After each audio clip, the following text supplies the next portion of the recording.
Hello mga smells good, magandang araw sa inyong lahat. Ako pala si John Luke Apas. So, ngayon, magbigay na naman ako ng idea kung paano magpalit ng fan sa power supply unit sa X-band radar. So, panoorin nyo guys yung video. Guys, natay namin yung radar. In-off namin dito sa baba yung radar, X-band radar. Leg. Back to the house.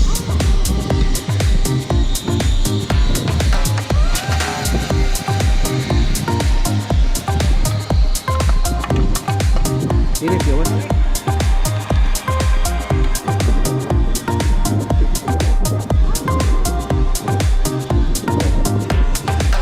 And guys, tanggal na namin yung cover. So, yan yung laman ng X-band radar na antenna. So ayan yung fan na papalitan namin. So, ayan guys. So ngayon natanggal na yung fan dyan. So saka may dumaan na speed boat. Ayan. Ayun binalik na namin yung bagong fan. Ayan, bagong fan yan na binalik namin. So, ayan. So ilagay na ilik yun sa wire. Ayan guys.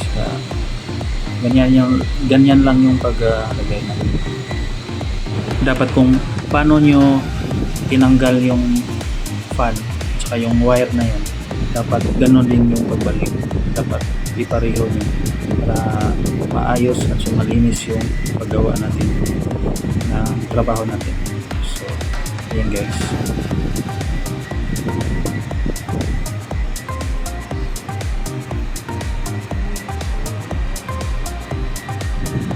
Yan lang yung pagbalik yan sa wire.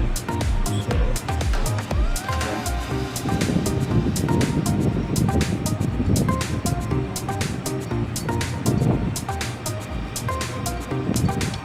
Saka ipasok dun sa ilalim.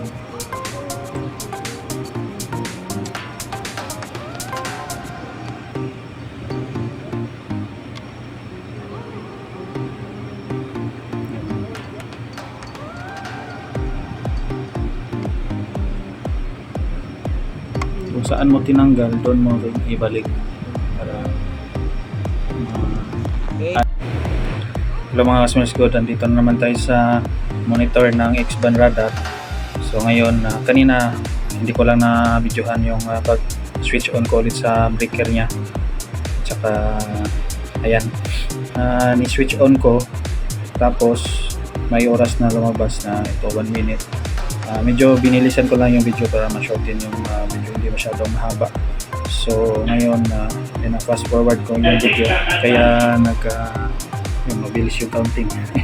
So hintayin muna natin kasi may oras siya, nagre-refresh kasi yung galing siya sa off, tapos i-on mo, nagre-refresh ka siya kaya may oras.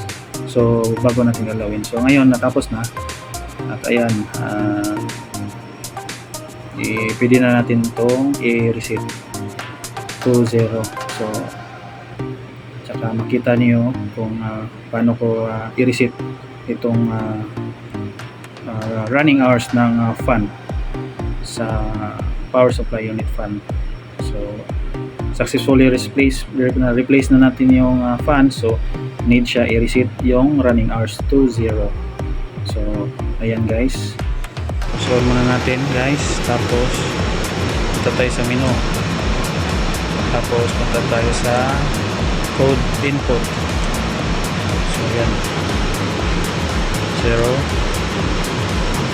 click enter, tapos standby muna, click natin standby radar, punta tayo ulit sa menu, go arrow down,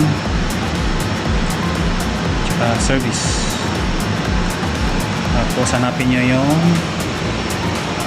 maintenance.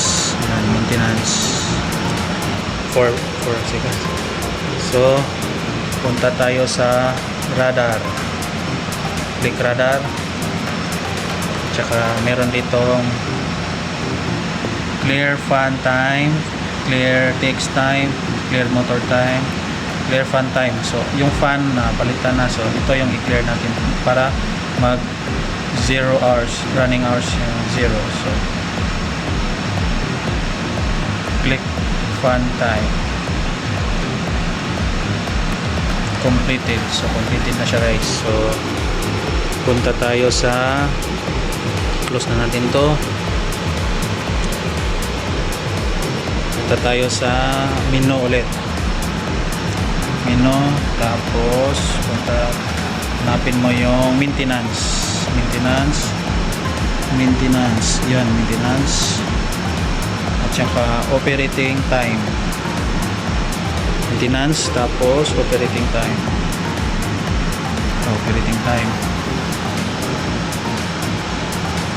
click, yan, yung fan niya is 0 hours. So okay na guys, successful yung pagpalit natin ng at saka pag-reset ng fan. So fan is 0 hours. So